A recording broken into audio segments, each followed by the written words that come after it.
Hello beautiful ladies, welcome back to my channel. This is Ashley Kay, and in this week's video I want to discuss the topic of 9 real relationship advice you can learn from watching movies. Now, movies usually get a bad rap for not depicting love and relationships all that realistically or that accurately, okay? They're not realistic, but I disagree. Okay, I think if you know what to watch for, what to look out for, you definitely can learn from watching movies.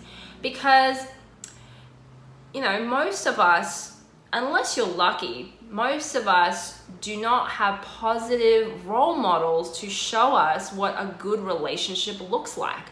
I know I certainly didn't. My parents are divorced. A lot of my friends' parents are divorced. I didn't get exposed to a lot of couples who, you know, were in really successful, good relationships, who were madly in love with each other and have been together for a long time. I didn't see a lot of that. So it was a real struggle when I was starting off. It was a real struggle for me to really believe that could be possible for me.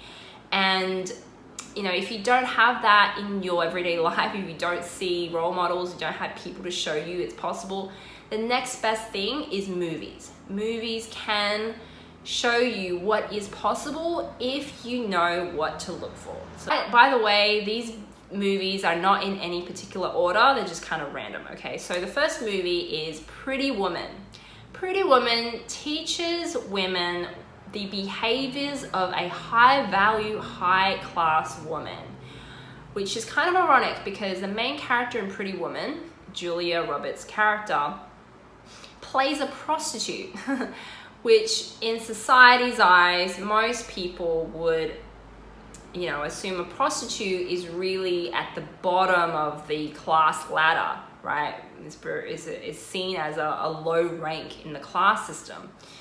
And she comes across Richard Gere's character. I don't remember any of their actual names in the movie, but Richard Gere, who plays the billionaire in the movie, she comes across him, and I really think it's very fascinating. If you watch her initial exchange with him, you know, when they first meet in the car and then when they're in the hotel, and how she conducts herself is very fascinating, because here is this woman who, you know, by society's standards should be very low class, and she knows, right, when you're in that position, you know you're at the bottom, right? But she doesn't seem to care about any of that, right? She still conducts herself as a high value, high class woman, okay? And she is not intimidated one bit by this billionaire who is at the other end of the class spectrum, right? He is like billionaire, so he's right at the top, she's right at the bottom. But when she meets him and talks to him, she doesn't care at all. To her, it's just two human beings connecting. And she shows up completely authentic.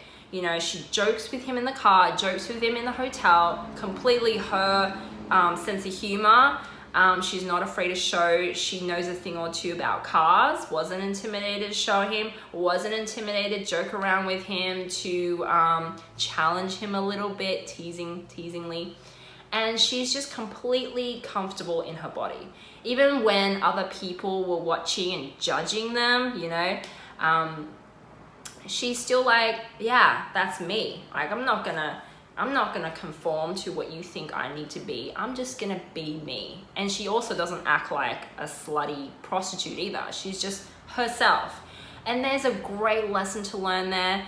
You know, a high value, high class lady is just exactly that. You are not defined by your profession or, you know, where you've been or anything like that. You are defined by just what you think of yourself. So that could be a good thing or a bad thing. So if you are constantly thinking you're not worthy, you're not good enough, you know, you're not deserving of love, or you need to change yourself to suit certain social situations because that's just what is expected, what's acceptable, then you're gonna have a hard time really showing up authentic.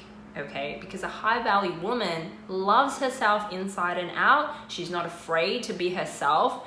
It doesn't matter if she's talking to the checkout girl behind the counter or she's talking to a billionaire. She is just treats them both exactly the same. She's just herself at all times, and she just loves herself and is confident in her own skin and whatever she's achieved or hasn't achieved, or whether she's had a bad day that day, she shows up authentic. So that's a great lesson to learn from Pretty Woman. Movie number 2, Eternal Sunshine of the Spotless Mind. I really love this movie. Okay, so this movie delves into our memories and how important our memories are on the one hand, and how unimportant it is on the other hand when it comes to love. Okay, so the two characters, they are like two opposites attracting. In the movie it shows that way, but to me it really shows that sometimes the universe has bigger plans for you. Okay, sometimes two souls are just drawn to each other, and you don't really have to know why. You don't have to analyze it or anything. Sometimes we're just drawn to another soul, another person, and it's just something about our energy that we are just attracted to that person. And the movie kind of shows that a lot of times when we fall in love with someone and we've been in that relationship a little bit, we think it's all the memories of that person that's what's keeping us to that person. Okay, that, you know, if we're in a relationship for a year or X amount of time, we need to stay with that person because of all our memories, because we've been with them for so long, you know. But the movie kind of says, even if you take away all the memories, if you're really meant to be with that person, you will still find each other. You will still somehow be drawn to each other. And another great lesson from that movie is what happens when you are completely open for love to come in. Okay, so I know a lot of, you know, successful women or women 30 plus have a lot of standards. Okay, they have a list of what the guy needs to be, how much money he makes, what kind of profession he's in, how decent looking he needs to be, all these ideals, and it's all in our heads, right? Very heady stuff. We're thinking about all these traits he needs to have and all that stuff, and then we filter, you know, when in the beginning stages, when you're, you know, on Tinder, on your dating apps, these women just filter super aggressively. So the way we disqualify or qualify men in the beginning, very harsh. So we go into it being like, okay, I'm gonna have to block and delete most of these guys. They're not it. How dare this guy think he has a chance with me? Nope, nope, nope, nope, nope. Okay, just filtering super harsh. But to me, when you just, you know, have your head down on your phone, filtering guys based on surface level, paper level traits, you're kind of going against the universe when it comes to love. Okay, that's not where love is. You can't create love from that. What you need to do is to be really open. Is sometimes the love of your life doesn't look like what you think he looks like in your head, and the movie really shows that. You know, how the two characters meet. Okay, some people I think may watch that scene of how they meet and think that's just unrealistic. You know, that doesn't happen in real life. And I think that shows that most people are just, you know, when we're commuting to work, when we're in our cars or on the train in a public place or whatever, we're just in our heads. Like, we're not even looking around to see who's around us, right? And the movie really shows like you don't have to be like that. There are people who are willing to connect on that level out in the real world, not just on your phones through Tinder and through texting and all that. So I think the great lesson here is to really be open to love. I really recommend, don't just bury your head in your phone, but whenever you walk into a room, it could be the cafe, it could be a restaurant, it could be a conference room, it could be a networking event or a nightclub, whatever room, whatever four walls that you step into, take a minute to scan the entire room. Okay, do a 360 of the room, look at everyone in the room, check everybody out, do a slow stroll through the room with your eyes and just observe and look and look at, that guy looks interesting, he looks fun. That girl, she's fashionable, she's wearing nice shoes, just look around, be open to what other people are doing, right? So one of the examples that come to mind was when I was studying at university. I remember at the library, and I noticed this guy was on his laptop playing a video game. And I just had this impulsive thought like, oh, that's a game that I know about and I wouldn't mind saying something to him. I just had an impulse to say something to him. And I just did it. Normally I would have stopped myself. I would have just been, okay, I'm not gonna go annoy that guy. I'm just gonna do my thing, let him be. But I was like, no, I'm gonna do something different. I didn't really have that thought. I just quickly did it, right? I just sat down next to him. I started talking to him and we had a decent, 5-minute conversation. I was like, okay, cool, see ya. And I got up and left. It's things like that. It does happen in the real world, okay? I think especially women, it's different for men, right? Men are more intimidated to just randomly approach a woman that they don't know, because there's a lot of negativity around that now. And a lot of women don't want to be approached by a strange guy, right? But that's not the same for women. So the beauty of being a woman is you can pretty much approach any man, have a smile on your face or be curious, ask a question, and most guys will be very receptive to that. They'll be like, wow, this girl's actually talking to me, that's cool. You're not gonna have the same pushback as a guy would, right, doing this. So I really recommend just be open to having those connections in the real world and not just aggressively filtering online. So movie number 3 is the Twilight series.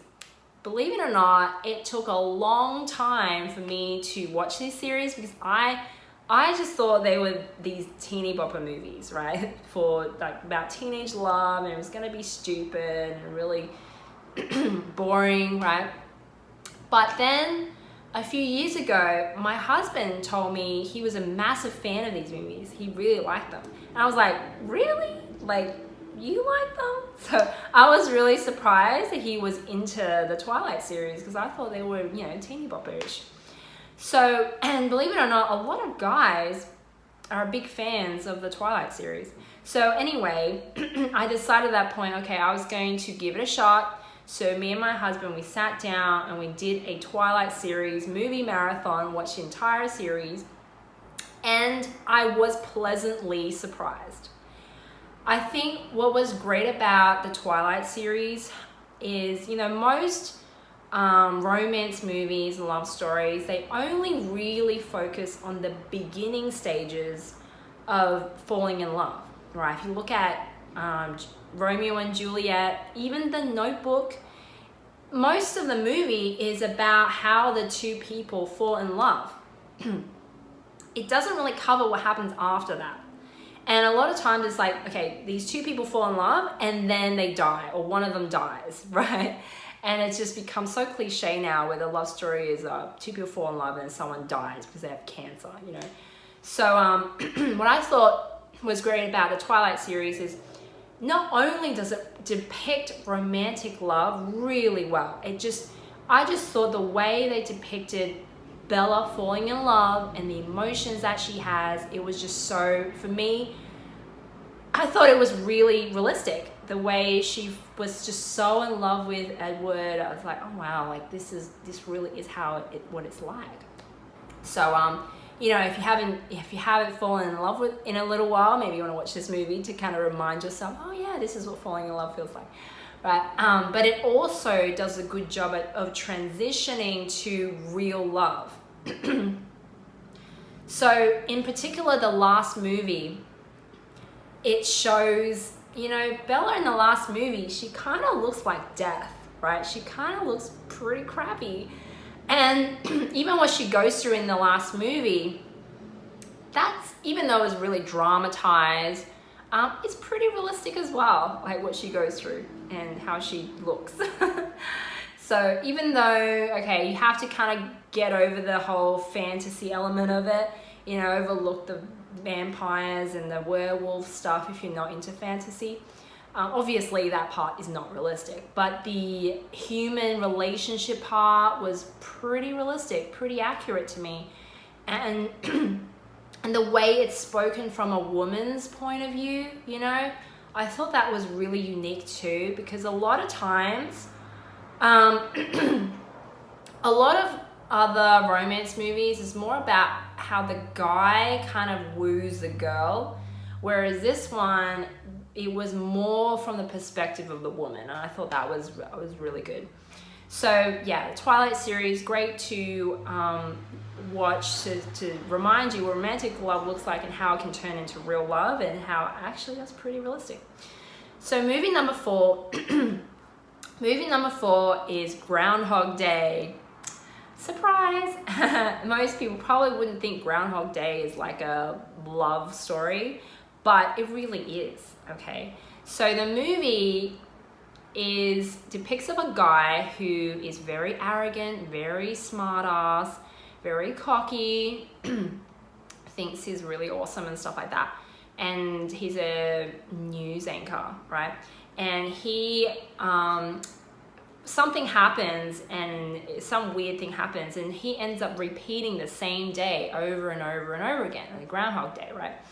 So the relationship to us and women in dating is that a lot of women, me included, we tend to repeat the same relationship over and over and over again.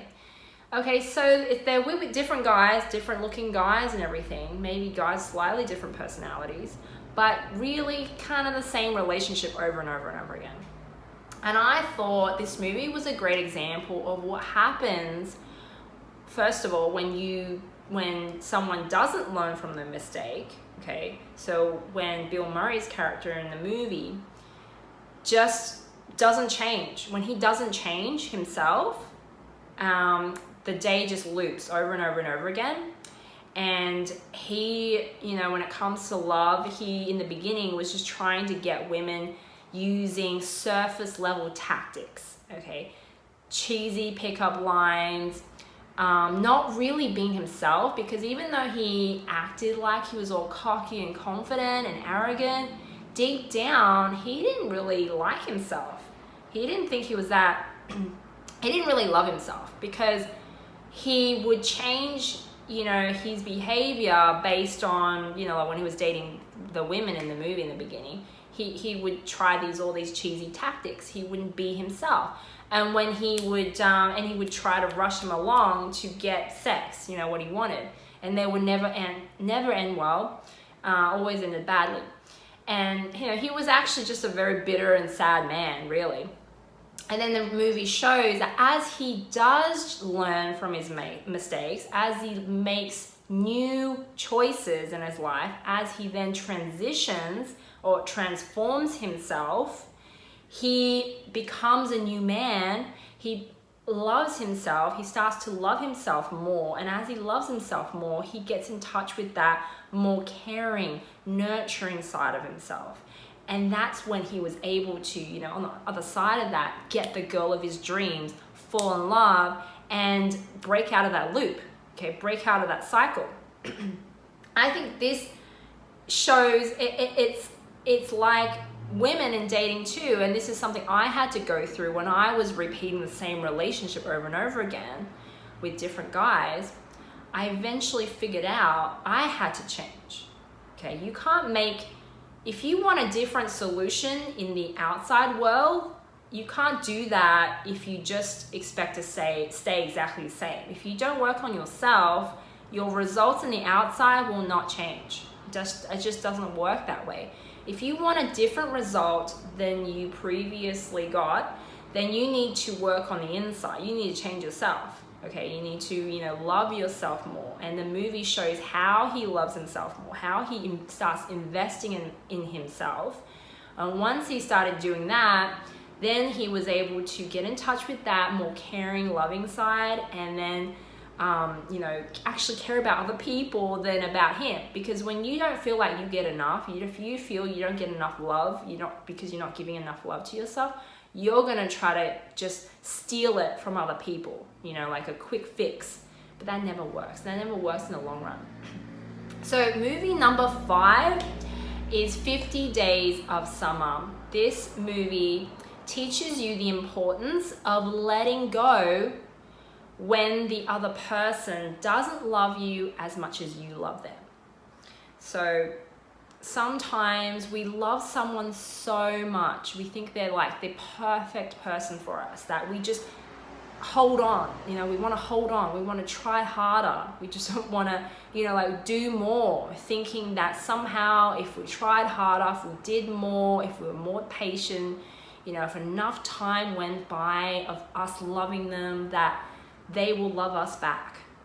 But it just doesn't work that way.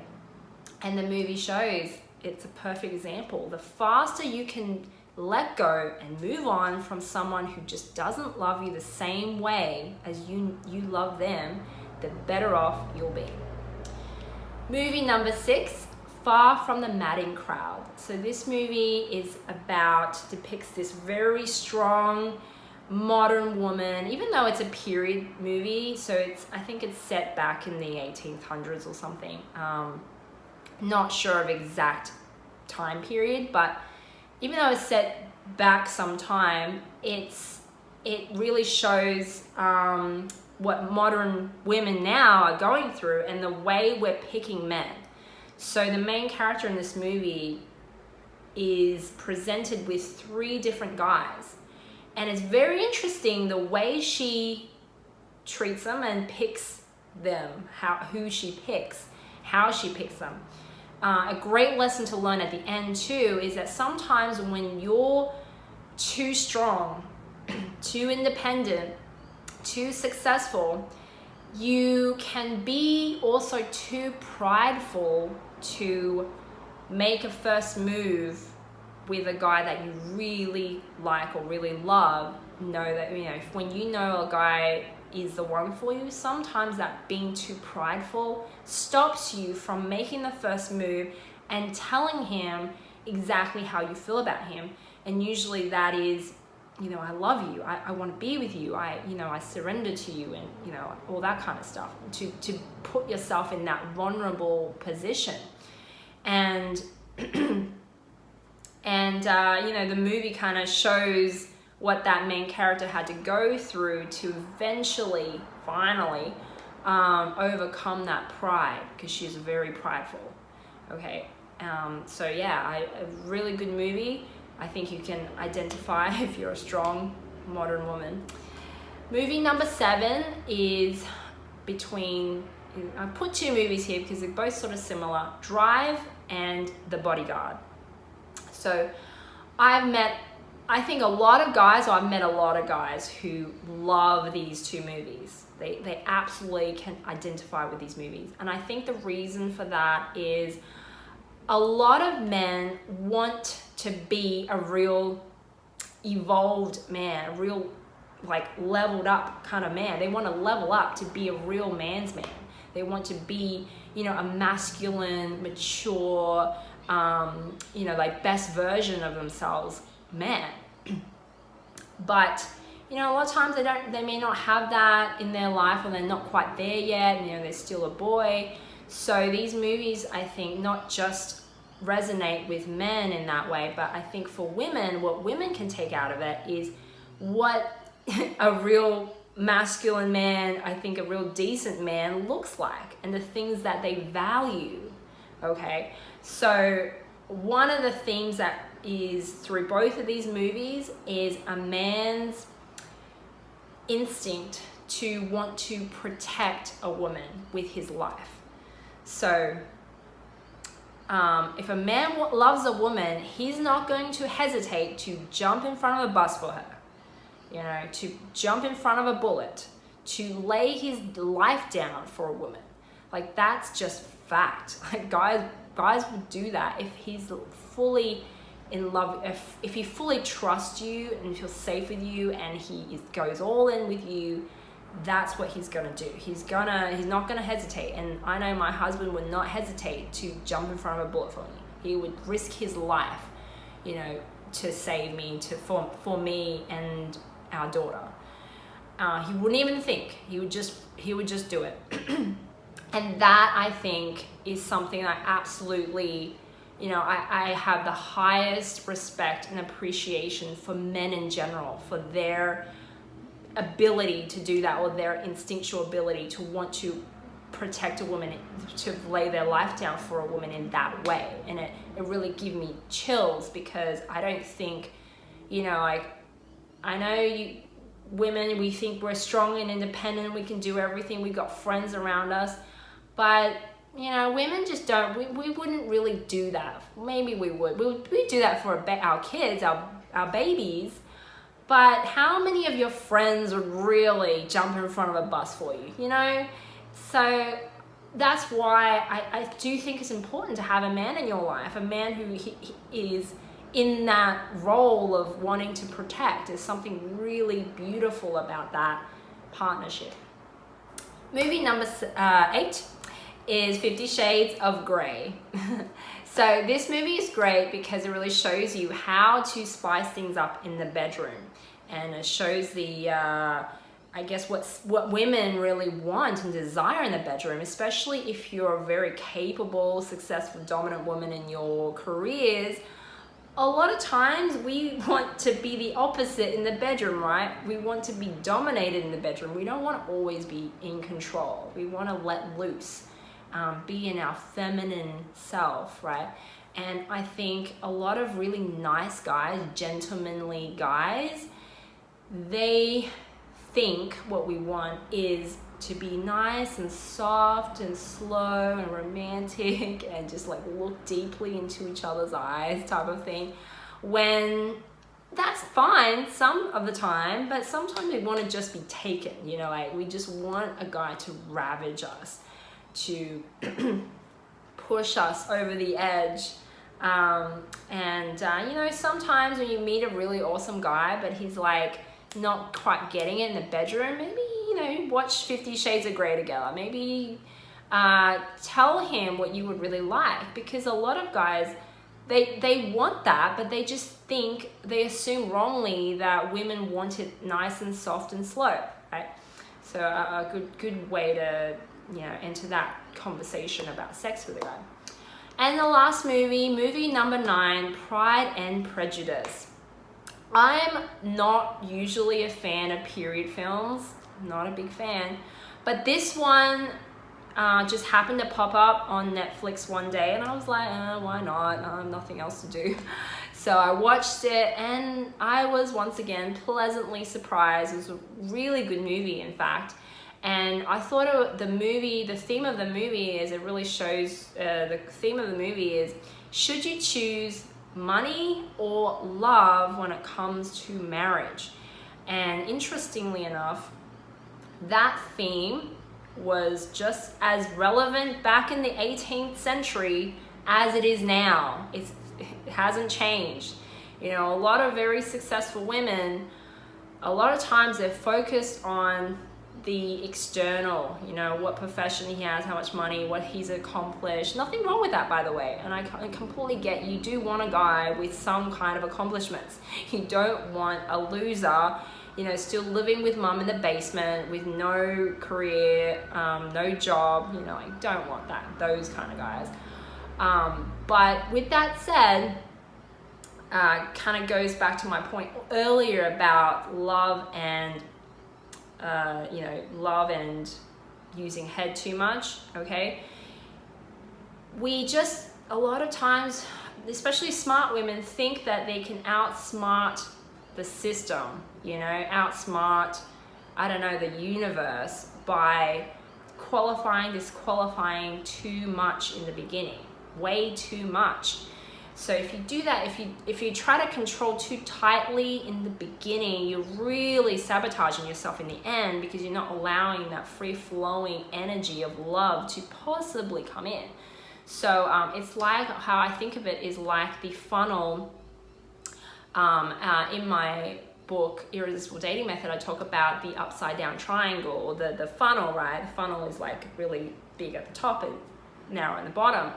Is that when you date, you should really have the top funnel, the top line of the triangle as big as possible, really wide, so you can get as much people through. Okay, not being crazy or anything. You don't want to just you don't want to have no filters at all, but you want a little bit of flexibility and play there. And this movie says, you know, in terms of choosing money or love, most women would say love, but their actions are too much emphasized on the money. So when you, like I said, if you too much focus on the external qualities, or like the personality or the profession, how much money a man makes, you're kind of squeezing the love out by default, because you're not making the top of that funnel big enough to allow a different kind of energy to even come in, right? So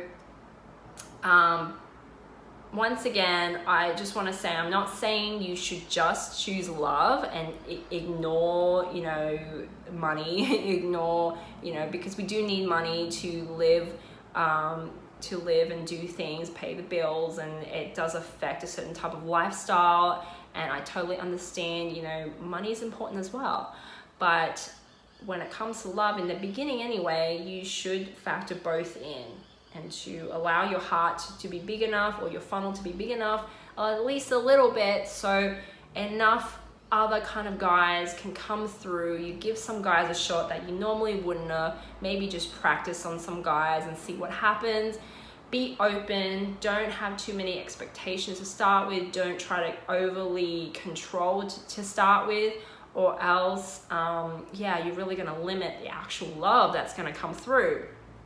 And of course, when love does come through, you will know that you didn't just make a silly decision just based on feelings, but you also used your head in the beginning to filter the right way down to love, if that makes sense. So that's my very lengthy videos. The video is longer than my normal ones, but there was just a lot of great movies that I wanted to cover, and a lot of great lessons to be learned there. I strongly encourage you guys to, you know, get some girlfriends around, have a movie night, pick one of these movies, and maybe have a discussion at the end of what you all thought, because I'm sure, you know, different girls have different opinions.